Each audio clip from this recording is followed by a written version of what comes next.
Hi everyone and welcome to the Cybersecurity Sauna. Thanks for joining us for another session where we sweat out the hot topics in security. Welcome to all our listeners and be sure to follow us on Twitter at #CyberSauna.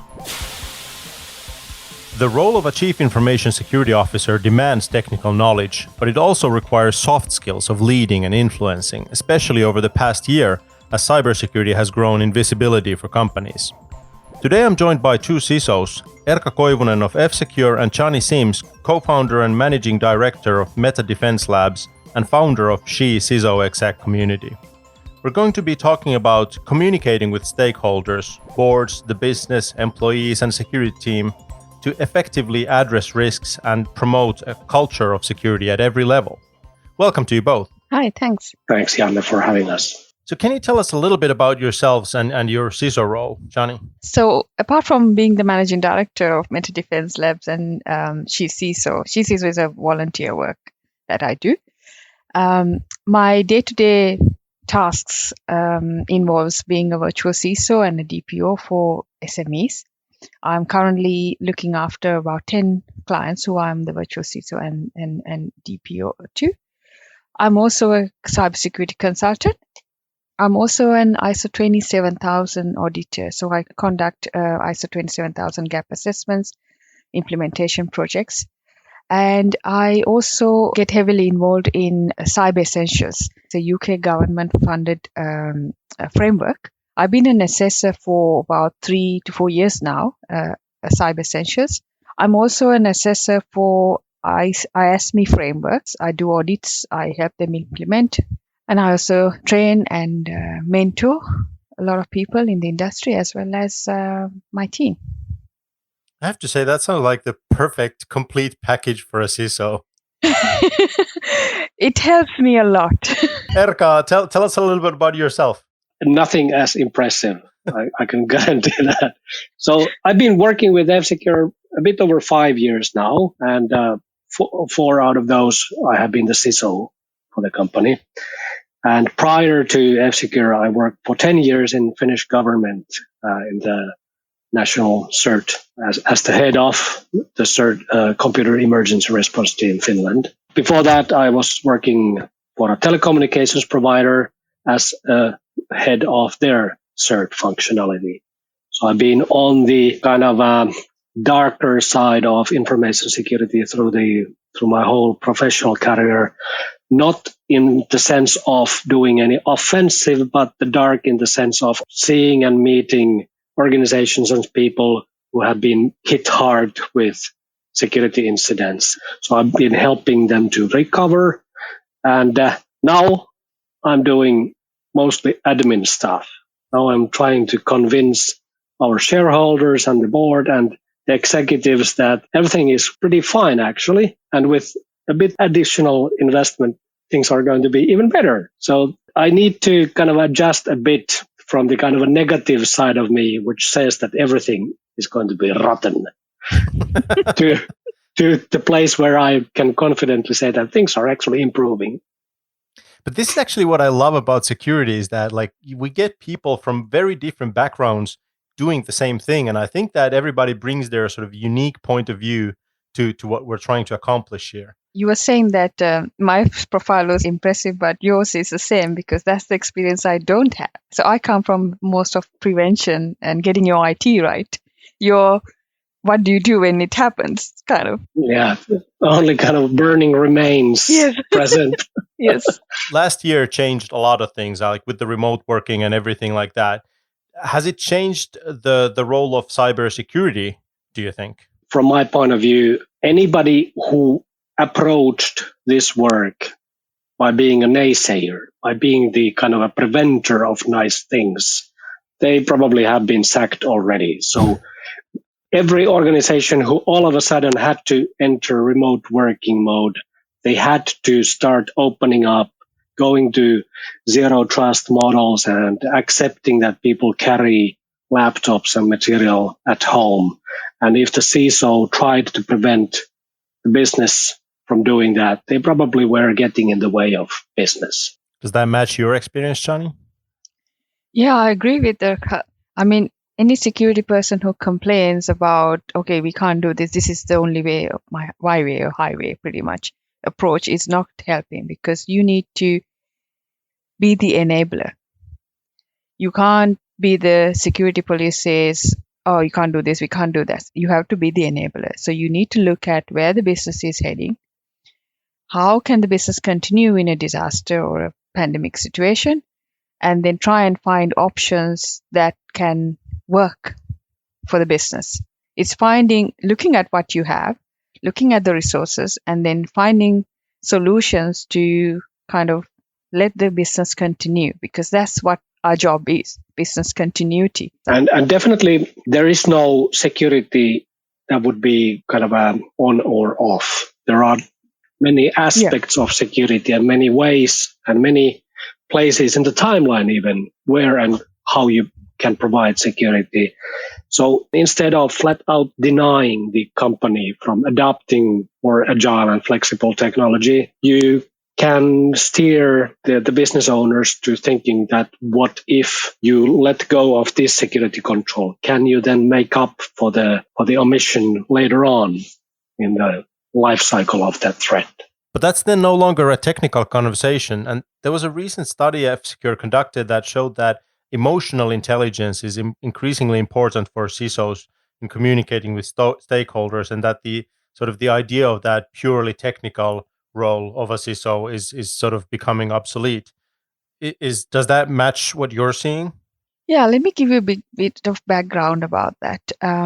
So I think I've been in the industry now, I'm coming to about 19 years in an IT industry. So I came from a IT background. I always practiced, if you watch my TEDx talk, you will see how I grew up. And I have had the approach where you prepare for the worst and hope for the best. So I apply that in security as well. And also the zero trust approach. As a child, that's what I've been taught to do. Trust no one. But, I think that's growing up as a kid. And my father was a police officer. He's always very protective. And for me, security is kind of natural. And I try and do the same thing when it comes to companies. Some of the frustrations I've had being in this industry was that a lot of the problems at workplace happen lack of leadership, lack of confidence, lack of self-esteem. And that comes from not understanding yourself. So if people can't understand what they're going through, their feelings, they wouldn't be able to respond to situations properly. Sometimes ego gets in the way. Sometimes their own insecurities gets in the way. Now, when you don't know how to respond to things properly, things can go wrong. Conflicts can happen. Then looking at empathy and compassion, where you need to be able to understand other person's perspective or put yourself in their shoes. If you don't learn how to do that, then you don't understand other people. So how do you manage relationships then? Because if someone comes attacking you verbally or whatever, if you're going to go on defense mode, attack him back, not actually trying to find out why is this person reacting this? Why are they saying these things? How do I feel? How am I going to respond to that reaction? Those are really key areas that you need to go into. So if you don't understand any of these things, you can't manage relationships. Our business is all about managing relationships, your customer relationship, your staff, your stakeholders, all of that. That is emotional intelligence. Yeah. Understanding yourself, understanding how to respond to things, understanding how other people feel, and managing those relationships. It's a skill that you can learn. And it's not something you can just go on a week course, like you go on a CIS boot camp and then master.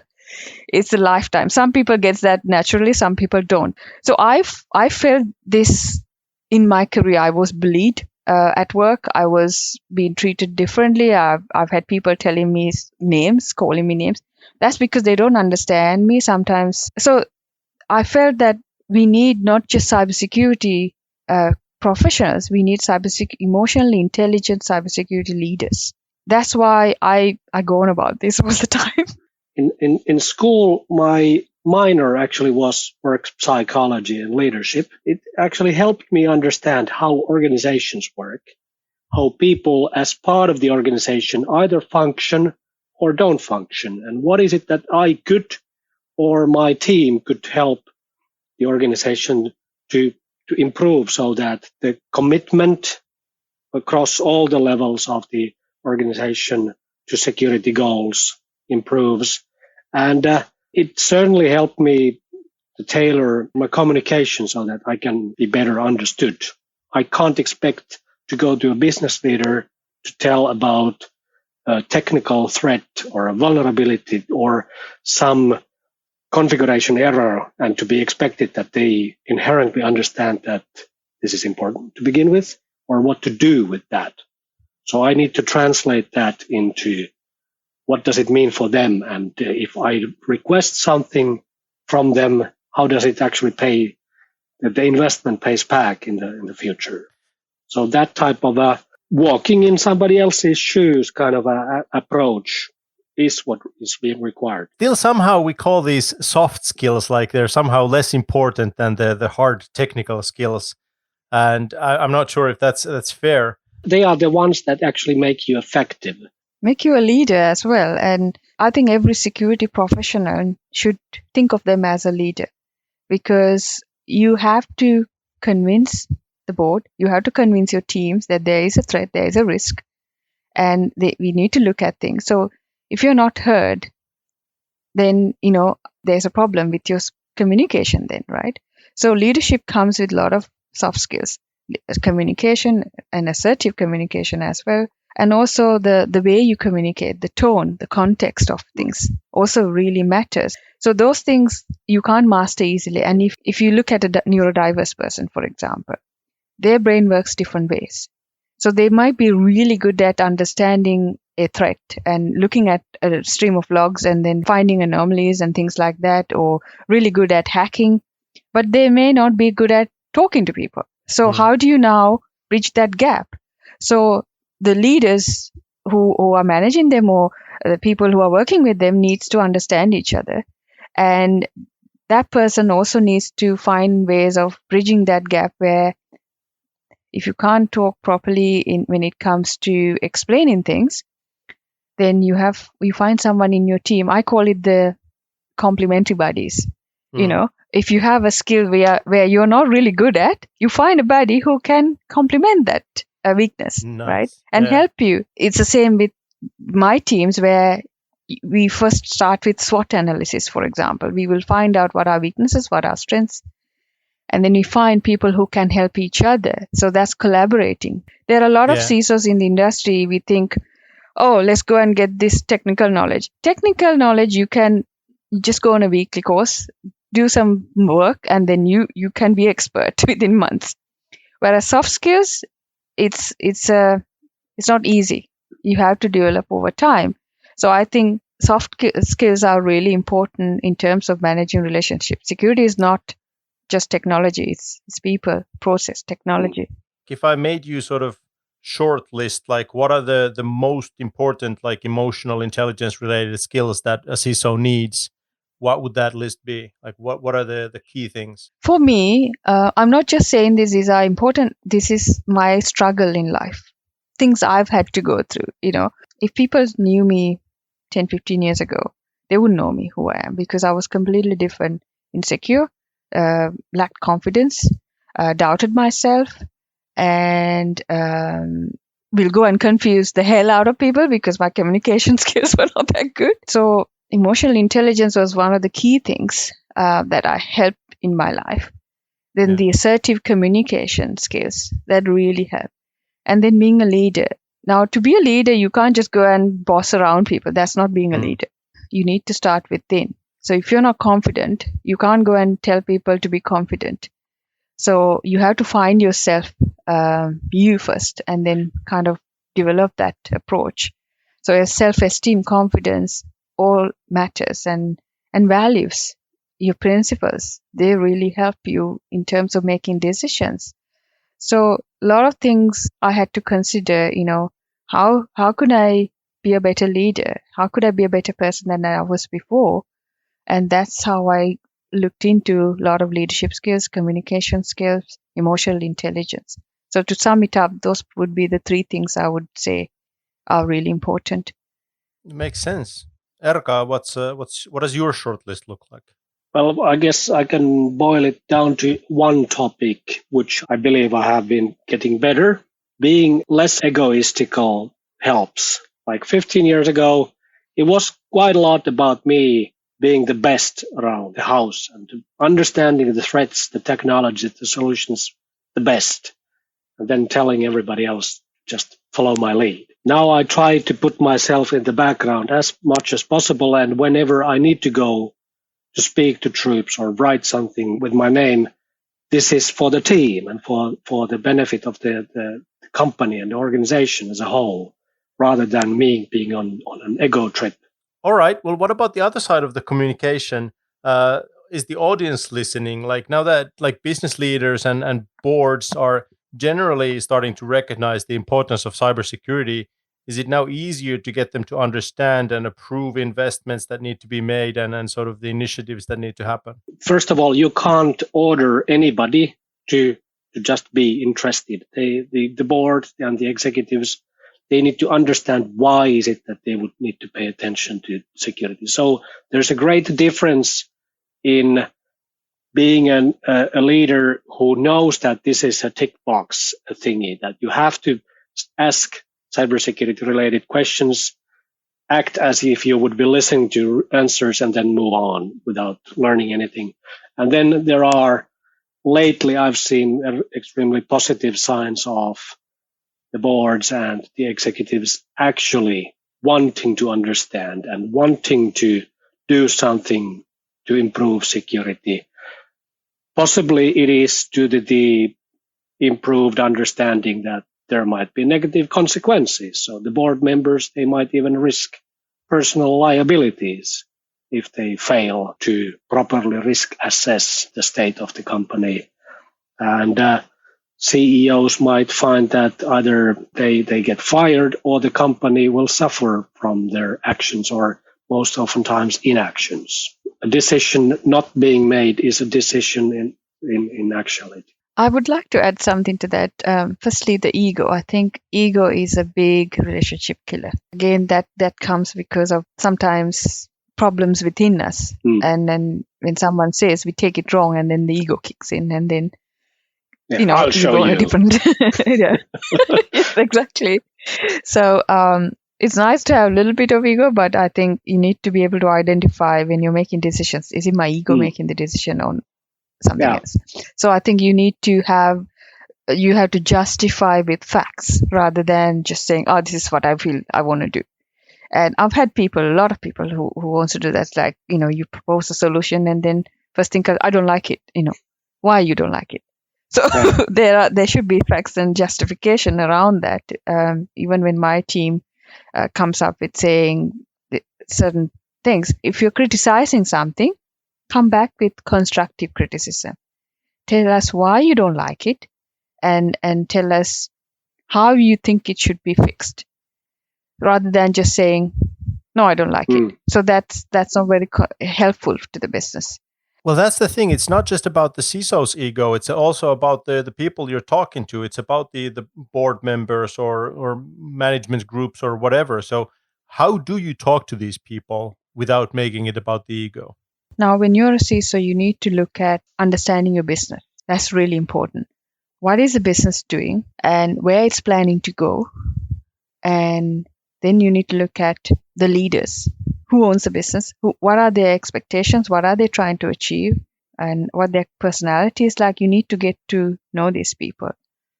When you understand the business strategy, I think then CISOs, something I look at is what can kill your business today? Is it regulation? Is it breaches? Is it people? What is going to stop your business continuing or delaying what they need to do to achieve their goals? And then finding, okay, these are the things, say, for example, GDPR. When it was introduced, suddenly you need to look at how much personal data you have in your systems, how much sensitive data you have in your systems, and how are we processing it, who's processing it, where is it transferred to, and are we managing the rights of the data subjects that we collect this data from. There are a lot of things you have to look at. So for a CISO, you need to look at understanding your data sets and where the business is planning to go. And then what are the kind of regulations that are going to be governing you, laws and regulations. So that could be a starting point. Now, if you don't comply to these laws and regulations, can your business operate? No. And so in terms of business owners, they're invested in more customers, more investors, staying away from fines and regulational problems. So those things are really important to them. So as a CISO, we need to look at how do we comply with these regulations? What do we need to do in terms of security? So that could be complying with GDPR, and GDPR is a very big security area where your systems has to be secure by design. And make sure that they have privacy by design systems implemented. So that means, okay, if you want to comply with these things, you need to do this kind of work. If not, then we are not going to be compliant. And then looking at how can we now use that investment to benefit the business. So they're kind of like business-driven business investments. That means you're using your security to build trust with your stakeholders, your customers. And it could be going into something like a certification saying, hey, we achieved these milestones. Now we are demonstrating that we are actually a trusted company you can work with. You don't have to worry about your data going to other people anymore because we are taking responsibility to protect your data.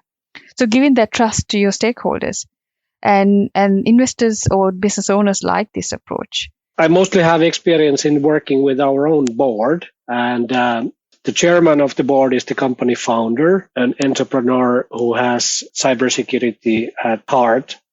So I really need to respect the fact that there's a person who really knows what this company is all about, understands security technology, understands security threats. So I better not underestimate the board members. And the members in our board, they want to understand. And they want to also show that they can improve our thinking. So here's again where the egoless approach helps. So I can't go there assuming that this is going to be the performance of my life. Don't interrupt me while I'm talking. So I better kind of take the approach that I will be offered lots of places to improve, and I will get lots of opportunities to clarify what I meant with that obscure statement that's in my slides. We've been now experimenting with ways to report security to the board. We currently have a list of kind of a 5-ish questions from easy to more difficult that we go through with our board. The easy ones are for us to identify what are the actual assets that we want to protect, description of how we are actually protecting them, and whose responsibility it is. The nasty questions come after that. And the most nasty one is that how do we prove that the controls we have in place are effective against the threats that we know? That can't be boiled down to traffic lights showing that green is good and amber means something to improve. So we need to describe what is it that we have done in order to test and subject our assumptions to healthy criticism. And did our assumptions survive when put into test? So that type of storyline has proven to be useful. The board understands way better the choices that we have made. They are ready to support us even when some choices that we have made turn out to be wrong, because they understand the path we took. These sound like very different conversations from sort of the other side of the business side of the house. So can you tell me, like, what do those conversations look like? We talk about how CISOs need to be enablers of business. So how do you do that? How do you influence like different owners of different business units or functions to take security into consideration in their operations? That is most visible in our dog fooding approach, where we as a company, as an IT department, we are utilizing our own solutions. We want to provide feedback on how does it fit to our own purpose, and if we are not satisfied with some aspects of the offering, how does it reflect to the wider realities in the market? So that type of a co-design partnership I find quite useful, and I take great pride of being the most vocal and critical end user of our products and services. I look at laws, regulations, and all these contractual requirements in three ways: documentation, evidence, and accountability. You always have to maintain those three things. When I go into even talking to the board or C-level, I ask these questions. Is this process, whatever you're doing, is it documented? Do you have someone accountable? And the owners, like asset owners sometimes. And then can you show evidence? Because when the law comes to bite you, those things really matter. You need to be able to prove yourself that you've done enough, your due diligence, to avoid a fine. Then coming from being a techie to entrepreneur and consultant and CISO, DPO, all those things, something I've really hated in life was selling. I still don't think I do that job well. It's an acquired taste. Yes. But I think entrepreneurs are pretty much people who solve problems, right? CISOs also need to think like entrepreneurs. You need to sell what you're trying to say to the board, right? And it's pretty much that. And if you don't have that kind of skill set to convince the board, then no matter how nice a solution you present them, if you're not doing the right communication and giving the facts and details to convince them, you lose. So if you're a CISO, you also need to think like an entrepreneur. How to show them the problem and say, this is the solution that we suggest, or few options of this different solutions. And I guess worth noting in this context is that security managers or security officers, oftentimes they get carried away. They are there to build the perfect security. Yeah. Regardless of whether the business benefits from that. And regardless of whether the leadership might be actually willing to accept a greater level of risk. The mission to get the best and most shiniest and brightest security for the company might be a misplaced objective if the company and the organization is not willing to follow you. And if you are good at selling, you also understand when something that you're trying to sell isn't going to convince the potential buyer. Yes, exactly. And you tune your message accordingly. It doesn't pay off to be a Lexus dealer in a town where nobody can afford to buy it. So I think trying to solve the problem is really important. You have to first identify what is the problem here, and then giving them few solutions. So would that be your approach to the business side of things as well, like when you're talking to a business unit or a function? Yes, I am always looking at problem. I have this within the company. This I learned from Toto Wolff. You probably know the Mercedes Formula One team principal. I'm a big fan of that team, not because who they are, but also the way they've won over the years and the approach they take. They have this see it, say it, fix it approach to things. So when you see a problem, you have to say something about it, notify the right people and then address it and try and fix that option. So that's how I approach to life in my business as well. If you see a problem, say something about it, get that fixed. And then you're not going around gossiping, ranting and then saying this is not working, complaining. You stop all of that. Here's a problem, say it and fix it. And also not blame the people, blame the problem. So that avoids toxic cultures. So if you start going around blaming people for problems, then that's where the toxic cultures can start, and you blame gaming. Rather than blaming a person, blame the problem. We've got a problem here. We need to get that fixed. So that way people don't feel like they're being attacked personally. So how you can do this is, if someone makes a mistake, don't go blaming them and fire them. That's not going to help anybody. But kind of look at how can we fix this problem. Is it a problem with the skill set, a lack of training, or is it ego, like you said? Then send them on to emotional intelligence training. A lot of CISOs out there are working very hard to build up that security awareness and that positive organizational security culture in their organizations. So, especially in this day and age when we're all remote and building or enforcing cultures is very hard in the first place, how do you as a CISO support that, the sort of positive security atmosphere in an organization? Something I've noticed is that when you go into a culture, you need to understand the people. I always have that people, process, then technology approach to things. If you go with a magic box, there's no magic box to fix your security problem. You have to first look at your people and understand how you can empower them to do the right thing in terms of security. It's a matter of sometimes just clicking on the wrong link or the wrong attachment, and then boom, you got ransomware now to deal with. So if your people are your firewall, sort of, the first line of defense, then you can stop a lot of the attacks. This is not even thinking about technological controls. So it's really important that CISOs also understand the people in the organization. And when you want to get them to involved in your security programs, they need to feel invited. They need to be kind of rewarded in some ways. And also they need to want to do that, not like saying, yeah, you must do this.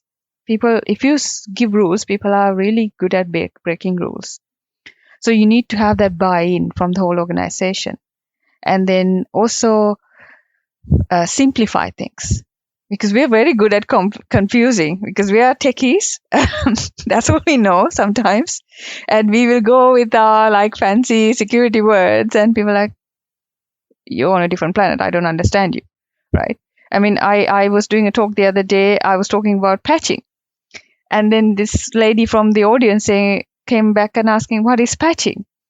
And it just blew my mind, thinking, oh my God, how stupid am I to think that people know what patching means? So things like that, because it's in our nature to know these technical terms, doesn't mean that everyone else understands. Go and spend a time with your accountant, for example, and then try to understand what kind of vocabulary they use. Spend some time with your HR person and try and understand what vocabulary they use. So it's a matter of not just going with lots of security terms and systems and technology, just trying to understand, simplify things. How do you simplify things and get that message across to everyone? It's not about impressing your peers, talking about the most complex quantum computing solution. There's a time and place for that. It's about how do you get your message across to a wide audience. If you can do that, I think creating that security culture is much more effective rather than just, here's your security policy, you need to comply with this sign here. Yeah. And on that note, we're going to wrap it up today. Thank you guys for being with us today. Thank you. Thanks. That was the show for today. I hope you enjoyed it. Please get in touch with us through Twitter with the hashtag Cybersauna with your feedback, comments, and ideas. Thanks for listening. Be sure to subscribe.